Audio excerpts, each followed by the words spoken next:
Buenas chicas y chicos, bienvenidos a Factor Fórmula. Hoy tenemos un programa lleno de contenido apasionante. Estaremos analizando el pasado de los nombres de las 10 escuderías dentro del campeonato de constructores. También analizaremos lo pasado en el Gran Premio de Australia el pasado fin de semana. Y por último, tendremos la previa del Gran Premio de China que va a pasar este domingo. Comencemos. A través de los 75 años de la máxima categoría del automovilismo, los equipos han cambiado y evolucionado. Hoy, en nuestro apartado histórico, descubriremos los antepasados de las escuderías actuales. Así que acompáñame en este pequeño viaje en el tiempo. Comenzaremos con Mercedes AMG Petronas Formula One Team. Este equipo tiene sus raíces en Tyrrell Racing, fundado en 1968. Tras varias transformaciones, incluyendo a British American Racing y Honda, se convirtió en Brown GP en 2009. Luego fue adquirido por Mercedes en el 2010, manteniendo su nombre hasta tiempos actuales. Seguimos con Red Bull Racing. Surgió en 2005 tras la compra del equipo Jaguar Racing, que anteriormente era Stuart Grand Prix y fue fundado en 1997. Seguimos con Alpine F1 Team, quien fue Toleman, que se convirtió en Benetton y se convirtió en Renault, que le vendió al equipo de Lotus y luego volvió a comprar siendo Renault. Ahora lo llaman y lo transformaron a Alpine. Seguido tenemos a Aston Martin Cognizant Formula One Team. Este empezó siendo Jordan, quien se convirtió en Minard, que después se convirtió en Spiker, que después se convirtió en Force Indias y luego en Force Indias Racing Point, que luego se convirtió en Racing Point y ahora es Aston Martin. Seguimos con Visa Cash App Racing Bulls. Ellos fueron Minardi, quien se convirtió en Toro Rosso, que pasó a ser Alfa Tauri y ahora es Racing Bulls. Seguimos con Williams, quien fue fundado en 1977 por Frank Williams y Patrick Head. Ha mantenido su nombre original desde su creación. Luego tenemos a McLaren Racing, establecido en 1963 por Bruce McLaren. El equipo ha conservado su nombre original a lo largo de su historia. Seguimos con Ferrari, que Ferrari siempre ha sido Ferrari. Tenemos a Kit Sauber. Ellos empezaron siendo solo Sauber, quien se convirtió en BMW, para después volver a ser solo Sauber. Luego pasó a ser Alfa Romeo, para convertirse en lo que actualmente se llama Kit Sauber, para, en el 2026, pasar a ser Audi. Y por último tenemos a Haas, quien fue fundado en 2016 por Jim Haas y es el primer equipo estadounidense en la Fórmula 1 desde 1986 y ha mantenido su nombre original. Ahora, chicas y chicos, pasemos al resumen del Gran Premio Australia. El pasado domingo 16 de marzo, el circuito de Albert Park en Melbourne fue escenario de la primera carrera de temporada de 2025 de Fórmula 1. Esta ha dado el pistoletazo de salida con un Gran Premio Australia épico que ha hecho que valiera la pena cada segundo, donde las previsiones meteorológicas se cumplieron, llegando el agua en un circuito que ya de por sí es complejo en seco.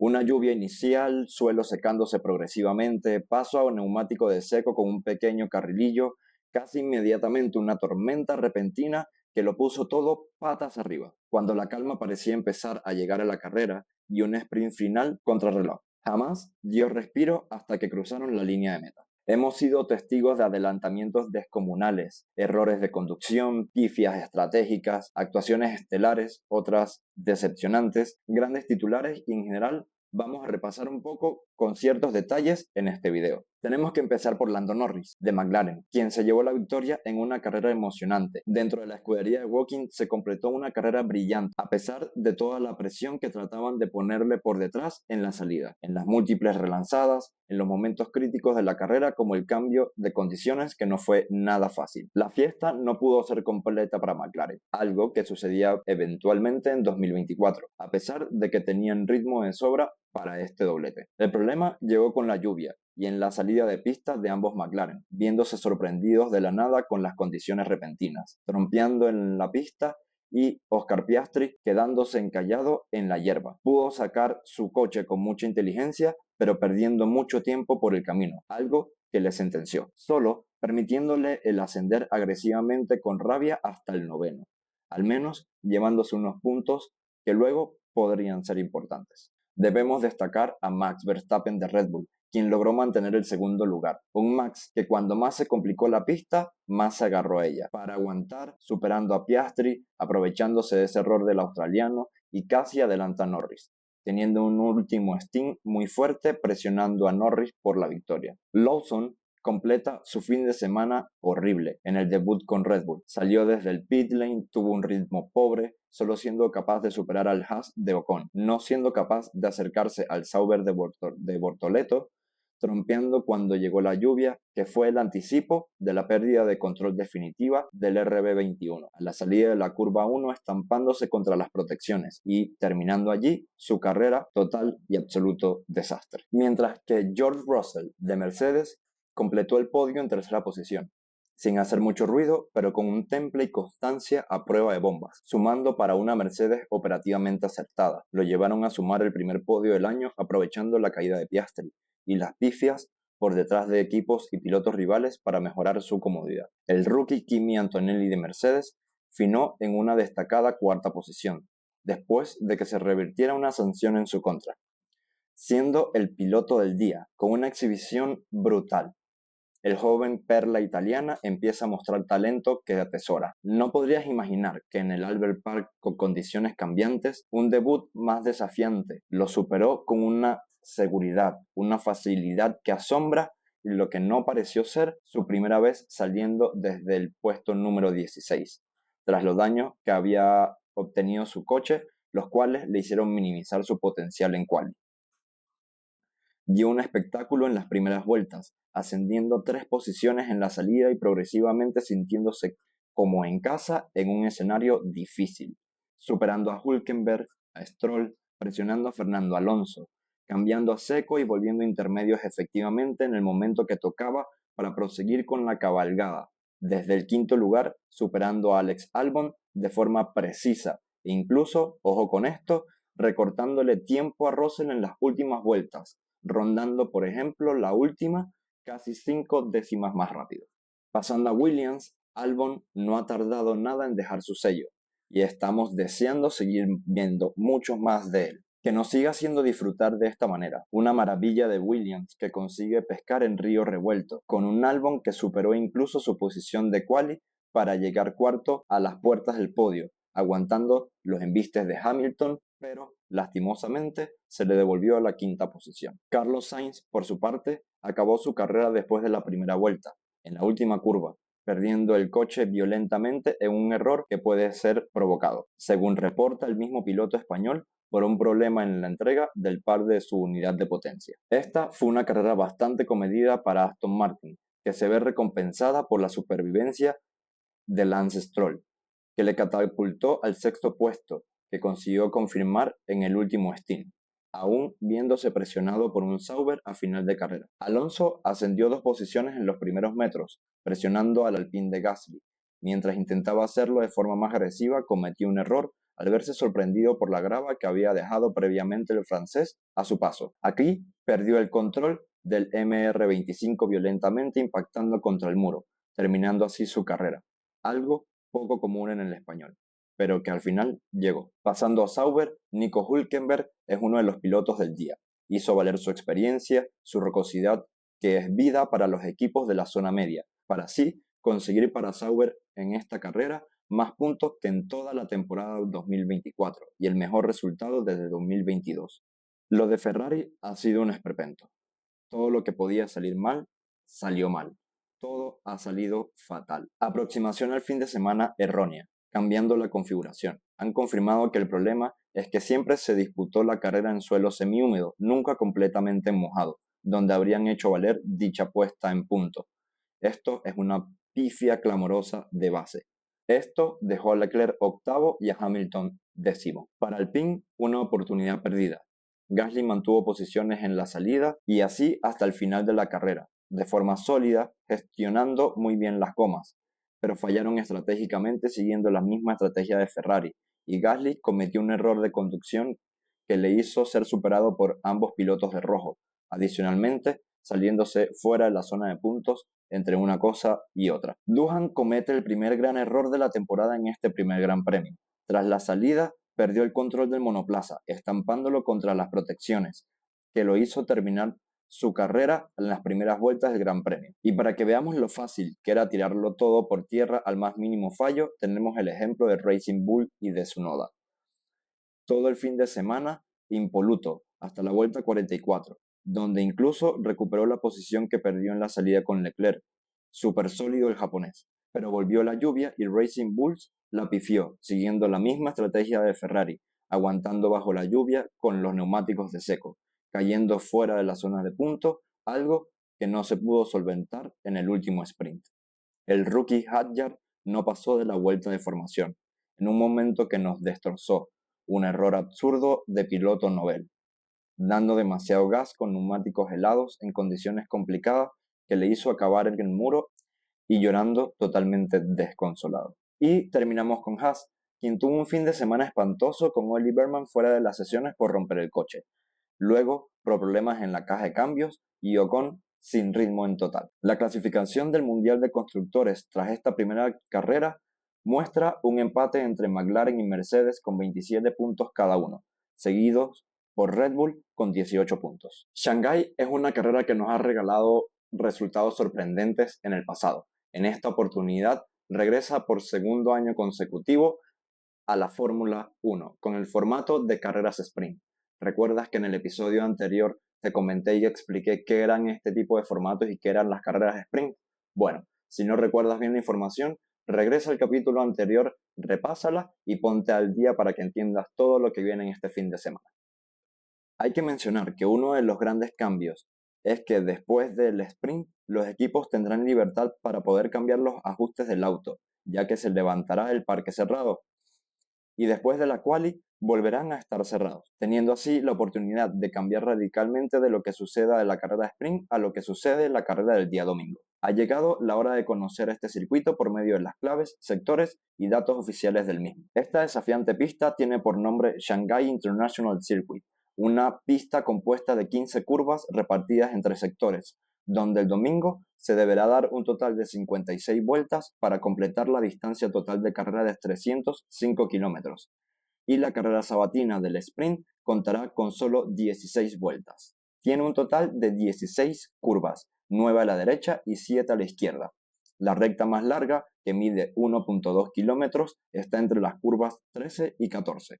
El primer sector tiene 5 curvas, 3 a la derecha y 2 a la izquierda, donde las curvas 1 y 5 son de alta velocidad y las 2, 3 y 4 son de baja velocidad. Esta, además, es la curva más difícil de todo el circuito, conocida como la curva de caracol, la parte emblemática de esta pista, que es una curva cuyo vértice va cerrándose progresivamente, donde se tienen que hacer contravolantes a muy bajas velocidades llegando al punto más alto de esta curva. También aquí, en la recta principal, encontramos la activación de la primera zona de DRS, que se activa desde la primera salida de la última curva y se extiende por toda la recta principal. No es en sí la mejor zona para adelantar a los rivales, pero saliendo bien pegado al rival de la última curva, las maniobras son bastante posibles tomando en cuenta lo ancho de la pista. Ahora, en el segundo sector, que es la parte más técnica de todo el trazado, en esta hay 5 curvas, 2 a la derecha y 3 a la izquierda, donde las curvas 6 y 9 son de baja velocidad, la 7 y la 8 son de alta velocidad y la 10 es de velocidad media. De nuevo, este sector combina todo tipo de curvas. Sin embargo, aquí no hay tantas rectas, y en este sector es donde más importante que en ningún otro lado la tracción a la salida de las curvas lentas, pero también tener un auto bastante estable para enfrentar las enlazadas rápidas. En la curva 7 y 8 es vital el agarre para poder tomarlas con mayor velocidad posible, priorizando, como les dije muchísimo, la tracción a la hora de la salida de las curvas lentas. Y el último sector es el más rápido de la pista y también el que más curvas tiene. Las curvas 11, 12 y 14 son de baja velocidad, la 16 es de velocidad media y la 13 y 15 son de alta velocidad. En este sector está la enorme recta que va desde la salida de la curva número 13 hasta la fuerte frenada de la curva 14, que también es la segunda zona de activación del DRS y la mejor oportunidad para adelantar tanto en la carrera como en la fuerte frenada al final de la misma. En este sector vuelve a ser clave la tracción, Pero lo que es más importante también es la velocidad punta, que el auto sea capaz de desplegar y que los frenos respondan correctamente cuando sean puestos a prueba en la entrada de la curva 14. Justamente en esta frenada es el mejor punto de adelantamiento que tiene el circuito, en opinión personal, siendo un sector bastante rápido, pero en donde no se tiene que perder la vista en todo lo aprendido anteriormente. El Shanghai International Circuit es una pista muy técnica, pero a la vez te lleva muy rápido por la misma. Sus tres sectores tienen curvas de todo tipo, pero mayormente priman las que son de baja velocidad, que a decir verdad no son pocas, haciendo que para esta pista elementos como los frenos y la tracción sean totalmente clave. Y no olvidar también tener velocidad para enfrentar el rapidísimo tercer sector del circuito. Los mejores puntos de adelantamiento son la recta principal y la curva número 1, la enorme recta del tercer sector, y la frenada de la curva 14. Como claves finales del circuito, los autos deberán llevar una carga aerodinámica media-baja, debido a que esta pista no tiene tantas curvas rápidas. Son muchas las curvas lentas y el tercer sector va a requerir de ese extra de velocidad que los autos puedan dar. La superficie del circuito es suave, lo que genera un desgaste moderado en los neumáticos. Sin embargo, las largas curvas y las rectas exigen una buena gestión de los compuestos. Se espera que Pirelli ofrezca compuestos de gama media para esta carrera, probablemente C2, C3 y C4. Y ahora chicos, cerramos esta previa con la sección del dato. La relación entre este circuito y la Fórmula 1 inició en el año 2004, con la creación e inauguración de este circuito. Sin embargo, no fue el primer acercamiento de la categoría con el gigante asiático. Y es que sobre finales de la década de los 90 hubo otra historia que involucraba a la Fórmula 1 y a China, directamente en el circuito de Zhuhai, que se creó en 1996 y donde la Fórmula 1 planteaba aterrizar en esta pista a partir de 1999. De hecho, se incluyó en el calendario provisional de aquella temporada, solamente que la FIA exigió a los organizadores de este gran premio reformar su circuito para cumplir con los estándares exigidos por la federación, y al no poder cumplir con ello, le terminaron quitando su lugar en el calendario de la máxima categoría.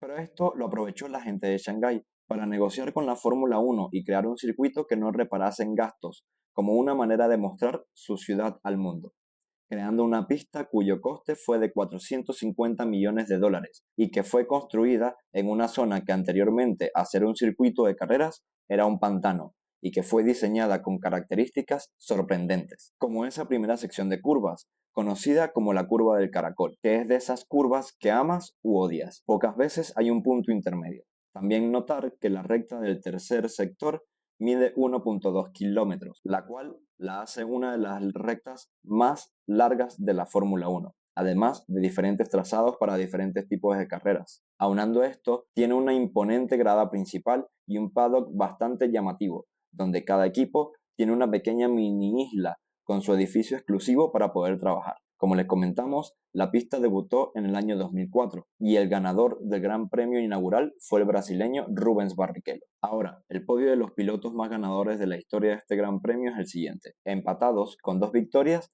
tenemos a Nico Rosberg y a Fernando Alonso, donde Fernando ganó en los años 2005 y 2013 y Nico en los años 2012 y 2016. Pero el máximo ganador histórico de este Gran Premio es Sir Lewis Hamilton, que ha ganado en 6 ocasiones: 2008, 2011, 2014, 2015, 2017, y ganó el Gran Premio número 1000 de la Fórmula 1, disputado en este circuito en el año 2019. Y los equipos más ganadores de la categoría son: en tercer lugar McLaren, con 3 victorias en 2008, 2010 y 2011.